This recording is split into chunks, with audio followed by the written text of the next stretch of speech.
Good morning সকলকে। কেমন আছো তোমরা? আশা করি তোমরা ভালো আছো, সুস্থ আছো। আমরাও ভালো আছি। তো এখন বাজে সকাল 7:30। তো এখন থেকে আমার ব্লগটা শুরু করেছি। তো আমার ছোট্ট একটা নতুন ব্লগে সকলকে স্বাগত জানাই। আশা করি তোমাদের ভিডিওটা ভালো লাগবে। আর ভিডিওটা ভালো লাগলে অবশ্যই লাইক, শেয়ার, কমেন্ট করে দিও। আর এদিকে সকাল সকাল কিন্তু আমি রান্নাও বসিয়ে দিয়েছি। তো ভাত আর ডাল হচ্ছে, আর এদিকে আমি ঘর ঝাড়ু দিচ্ছি। আর অনেক দিন থেকেই ওই মাকড়সার ফাঁদ হয়েছিল, তো মানে ঝাড়বো ঝাড়বো করে ঝাড়াই হচ্ছিল না। আজকে যেহেতু তেমন কিছু রান্না বান্না করবো না, আর তাড়াহুড়াও নেই, তার জন্য এই যে ঝুলগুলো আমি একটু ছেড়ে নিচ্ছি। আর ওই আজকে রান্না বলতে আলু ভাতে দিয়েছি, ডিম ভাতে আর ডাল। তো এটা দিয়েই আজকে খাওয়া হবে। আর কিছুই মানে সবজিও নেই, বাট আর কিছুই করছি না, তো ওটা দিয়েই খাওয়া হবে। তো সেই ঘরেও ঝুল ছেড়ে নিয়েছি, আর এই ঘরেও তো কতখানি ঝুল হয়েছিল। আর তো সেগুলো ভালো করে ঝেড়ে তো ঝাঁটিয়ে নিচ্ছি। তো তারপরে ঘরটাকেও আমি মুছে নেব। আর রান্নাঘরটা মুছে নিয়েছি, এখনও ডাল মানে ভাত হয়নি, ডালও হয়নি। তো ধিমি ধিমি করে আমি করছি, কারণ অনেকটাই টাইম আছে আমার হাতে, তার জন্য। আর ভাবছি ওই ঝাঁটিয়েছি যখন ঘরটাও মুছে নিই, তারপরে না হয় ওই রান্নার দিকটা যাব। অতক্ষণে ডালটা সিদ্ধ হোক। আর বরমশাই এদিকে ওই যে খাটের উপরে বসে বসে ওর কাজ ও করছে, আমি আমার কাজ করছি। সত্যি কথা বলতে আমাদের আর কথা বলার মতো এখন টাইম থাকে না। দেখো, সকাল টাইমটা ও ও কাজ করে, আমি আমার কাজ করি। আবার সারাদিন বাড়িতে থাকে না। আবার যখন বিকেল টাইমটা হয়তো এলো, বিকেল টাইমটা ওই বাচ্চাকে নিয়ে কেটে যায়। এই খাবার দাবার সেটা এটা করতেই সময় কেটে যায়। আর সন্ধে দেখতে আমার সন্ধ্যের প্রদীপ দিতে নাই দিতে, আর মেয়েকে নিয়ে একটু পড়তে বসাই। তো মেয়েকে তো একটু পড়াতেও হবে, তো আর সময়ও থাকে না। তো যাই হোক, আর এই যে কাজবাজ করতে করতে যাই আর কি, ঠাট্টা কথা বলা যা মানে আলোচনা করার সব কিছু করা হয় কাজ করতে করতেই। তো এভাবেই জীবনগুলো কেটে যাচ্ছে, আর কি বলবো। তো যাই হোক, এখানে এই যে বারান্দাটা মুছে নিচ্ছি। আর উঠোনটার মানে যেহেতু কাল বৃষ্টি হয়েছিল, আজকেও মনে হয় বৃষ্টি হবে যা দেখা যাচ্ছে। রোদটা খুব ভালো বেরিয়েছে, আবার মাঝে মধ্যে একটু মেঘলাও করছে। তো কি হয় দেখা যাক। তো ওই উঠোনটার কাছেও একটু জল টল ঢেলে দেবো। আর বাড়িটা তো ওটা ভেজা স্যাঁতস্যাঁতা, তার জন্য অতটা আর মানে জল ঢালতে হবে না। তো যাই হোক চলো। আর আজকে যেহেতু আবার বৃহস্পতিবার, তো আর বৃহস্পতিবার তো আমি ঘর এমনিতেই মুছি, কিছু করি নাই করি ঘর দরজাটা একটু মুছে দিই। তো রোজ রোজ আমি কিন্তু ঘর দর মুছি না, ঠিক আছে। তো ওই দুদিন একদিন ছাড়া ঘরগুলো মুছি।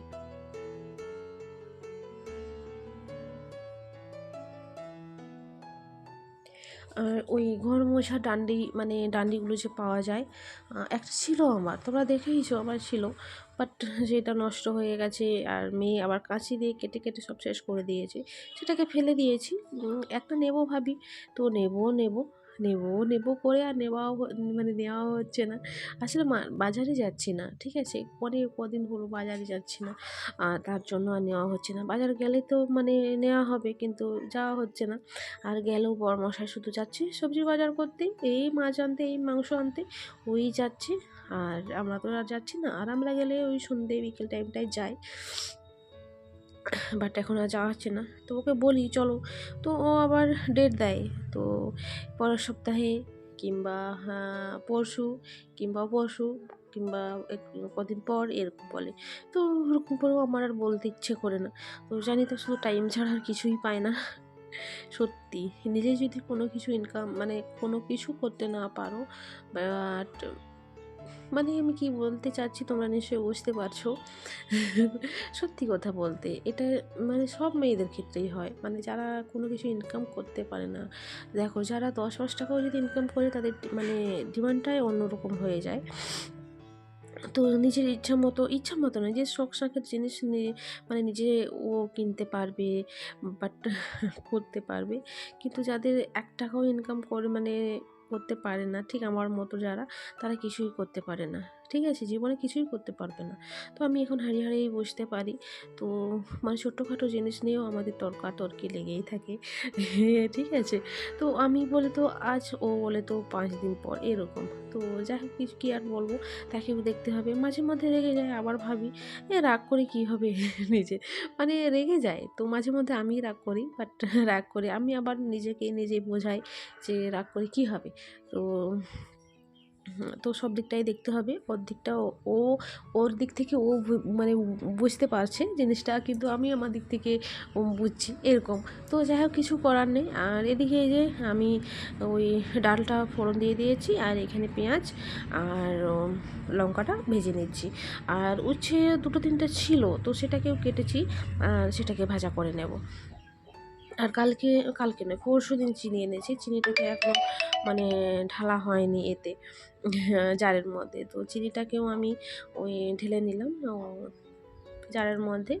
আর এদিকে এই যে বড়মশাই যাবে সানে, আর আমি কি করলাম, ওই বালিশের কভারগুলো অনেক দিন থেকেই ধোয়া হয়নি। তো বেড কভার তো চেঞ্জ করি, কিন্তু বালিশের কভারটা চেঞ্জ করা হয়নি। তো এই যে কদিন ধরে বৃষ্টি হচ্ছিলো আবার, তার জন্য। আর আজকে যেহেতু রোদ বেরিয়েছে, ভাবছি আজকে ওই চেঞ্জ করে দিই। তো এগুলো জাকিয়ে দিয়ে এলাম। তো চলো, আর আবার দেখা হচ্ছে একটু পরে। আমি স্নান করে রেডি হই তারপরে। তো এখন বাজে সরি, দুপুর 1:30। তো একটু আগে ভাই ফোন করলো, আসছে। তো আসছে মানে বলছে আমার বাবু আর ভাই আসছে। তো আর এত টেনশনের মধ্যে পড়ে গেছি, কি আর বলবো, তোমাদেরকে বলে বোঝাতে পারবো না। তো এই যে বিছানাটাকে একটু পরিষ্কার করে নিয়েছি, আর নতুন বেড কভার আর পিলো কভার এগুলো মানে করে দিয়েছি। এইখানে একটা কালারের মিশিয়েছি, কারণ যে আজকেই পরিষ্কার করেছি, আর বৃষ্টি পড়ছিল, সেগুলো তুলেছি, শুকোয়নি এখন। তো মেয়ে টয়লেট করে গেছে, আর দরজাটাও বন্ধ করেনি, আলোটাও বন্ধ করেনি। তো বৃষ্টি পড়ছিল, সবগুলো তুলে দিয়েছি। তো আবার এখন রোদ বেরিয়েছে, তো দেখা যাক কী করি। আর এখানে বাসন কুসন এখন ধোয়া হয়নি, কেমন ভিজিয়েছিলাম।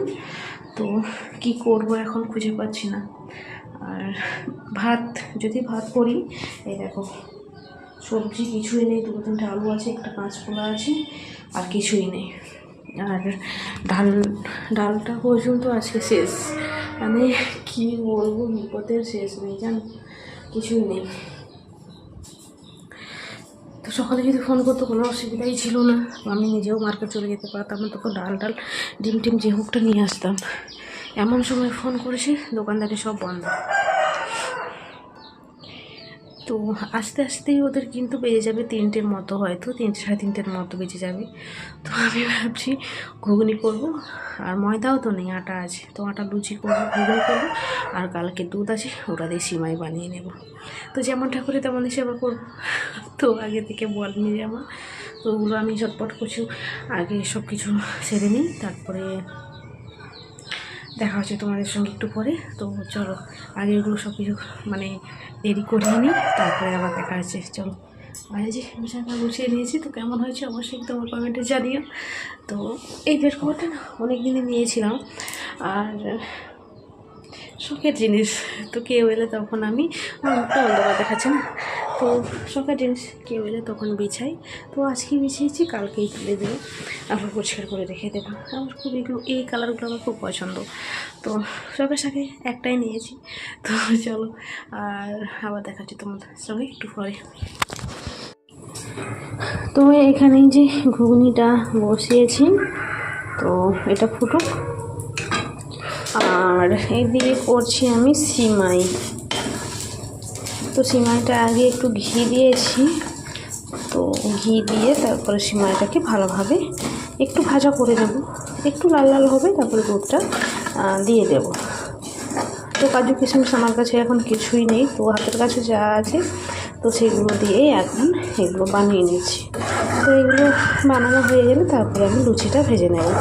তো বড়মশাই আসছে, ওকে ফোন করেছিলাম, তো তো দোকান থেকে ওই সিঙ্গাড়া নেমকি আর মিষ্টি ওসব কিছু খাবার আনতে, যাতে একটু প্লেটটা ভরে যায়। আর ভাই আমার বাড়ি এই প্রথমবার আসছে জানো, মানে এখানে। তো সবাই এসছে, প্রায় সবাই এসে, মেজদি এখনও আসেনি। তো বাট আমার ভাই এই প্রথম আসছে।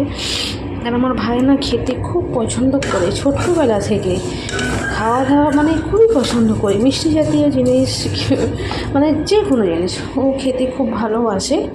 তো খুব ভালোবাসে খেতে, কী আর বলবো তোমাদেরকে।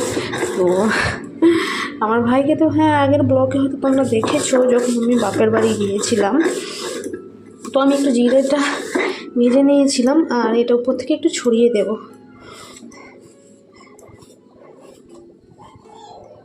তো এখনও ছোটো বাচ্চার মতন, মানে বাপের বাড়ি গেলে না আগে ব্যাগ দেখবে কী এনেছে ওর জন্য খাবার। যদি শুধু মিষ্টি নিয়ে যায় বলবে উফ শুধু মিষ্টি এনেছিস আর কিছু নেই, এরকম করবে, পুরো বাচ্চাদের মতো জানো। তো সিমাইটা তো আর একটু লাল লাল হোক।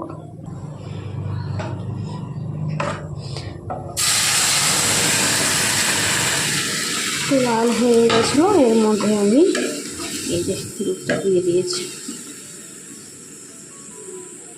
এদিকে আমার প্রায় রান্না বান্না আমার কমপ্লিট হয়ে এসছে। আর এই মাত্র ফোন করলো যে ওরা আসবে না, বাড়ি চলে যাচ্ছে। কারণ মাথা গরম হয় বলো, এত খারাপ আমার কান্না পেয়ে যাচ্ছে এখন। আমরা তো 3 জন মানুষ, এতগুলো খাবো কী করে? আমার ফ্রিজও নেই যে ফ্রিজের মধ্যে রাখবো। দেখো এতগুলো ঘুগনি, এতগুলো সিমাই, এটা শীতকাল নয়, এটা রয়ে যাবে। কী অবস্থা! এই মাত্র আমি সিমাইয়ে জল দিলাম, ফোন করবো। ওর একটু আগে ফোন করলে দেখবে। দেখো এই যে কতগুলো আমি ময়দা মাখিয়েছি। এত পরিমাণে রাগ হচ্ছে না আমার নিজের উপর এখন।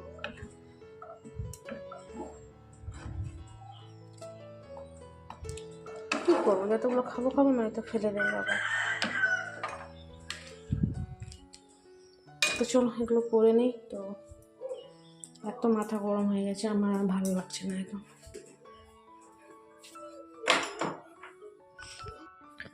তো কিছু করার নেই, আর কি আর করার আছে, মন খারাপ করেও লাভ নেই। যেগুলো করেছি সেগুলো তো বানাতেই হবে, নষ্ট করব কেন। তো এই যে লুচিগুলো আমি ঘুগনিটা আস্তে আস্তে হচ্ছে, কারণ ঘুগনির আলুগুলো আমি প্রেশার কুকারে কিন্তু সিটি দিইনি, তো কাঁচাতেই দিয়েছি, অনেক গলে যায় বলে তাই। তো হয়ে এসছে, তো জিরের গুঁড়ো দিয়ে দিয়েছি আর একটু পরেই নামিয়ে নেব। আর এখানে এই যে লুচিগুলো একটা একটা করে আমি ভেজে নিচ্ছি। আর সত্যি কথা বলতে লুচিগুলো আজকে এত মানে ফুলছে আর এত সফট হয়েছে না, নরম হয়েছে, কি আর বলবো। তো দিতে নাই দিতে মানে গোল গোল হয়ে টবা টবা হয়ে ফুলে যাচ্ছে। তো যাই হোক, আর আমার ফোনে তো ব্যালেন্স ছিল না, তো নয়তো ভাইকে ফোন করে বলতাম, মানে জিজ্ঞাসা করতাম কত দূরে আছে কি না। তো ওরাও আমাকে ফোন করেনি, তো মানে বাড়ি যেয়ে তারপর ফোন করছে। তো ভাবো তাহলে। তো যাই হোক আর কিছু বললাম না, তো ফোনটা রেখে দিয়েছি, কিছু আর বললাম না, কি আর বলবো, কিছু বলার নেই। আর বরমাসের বাজার থেকে ওই খাবার দাবার আনবে বলেছিল, আমি আবার ফোন করলাম, দেখো এতগুলো খাবার বানিয়েছি, আবার যদি কিছু নিয়ে আসে তখন আর নষ্ট হয়ে যাবে না। তখন ফোন করলাম যে ও বলছে না এখনও কেনা হয়নি। তো আমি বললাম যে না, কিছু কেনার দরকার নেই, আর তুমি বাড়ি চলে আসো, অনেক খাবার দাবার বানিয়েছি আমি। বলছে কেন ওরা চলে এসছে? আমি বলি না ওরা আসবে না। সে আবার কেন আসবে না? আরে কেন আসবে না, আসবে না ও, কেন আসবে না এটা তো বলতে পারবো না। তো যাই হোক, ওই পরে আবার জানলাম যে খড়গপুরের এদিক থেকে মানে প্রচণ্ড বৃষ্টি হচ্ছিল নাকি ওইদিকে, ওই জন্যই ওরা আসেনি। কিন্তু এইদিকে কিন্তু 1-2 ফোঁটা পড়েছিল। তো যাই হোক কোনো কারণে আসতে পারিনি, তো আর কিছু করার নেই। আর আসলে আমার মন একটু বেশি খারাপ হয়ে যায়, মানে কেউ হয়তো বলেছে যে আসবে, আমি খাবার দাবার রেডি করেছি, তারপরে যদি বলে যে না আমরা যেতে পারবো না, আমার আবার খুব খারাপ লাগে। তো দেখো এই যে 1 কড়া ঘুগনি, 1 জাম সিমাই, এদিকে 2 গামলা লুচি। তো যাই হোক এগুলোই খাওয়া দাওয়া হবে। আর রাত্রে এখন তো রাত্রেও আর কিছু রান্না বান্না করব না। তো চলো তাহলে ভিডিওটা আজ এই পর্যন্তই। সবাই ভালো থেকো, সুস্থ থেকো। ভিডিওটা কেমন হলো অবশ্যই তোমরা কমেন্টে জানিও। আবার দেখা হচ্ছে নতুন একটা ব্লগে।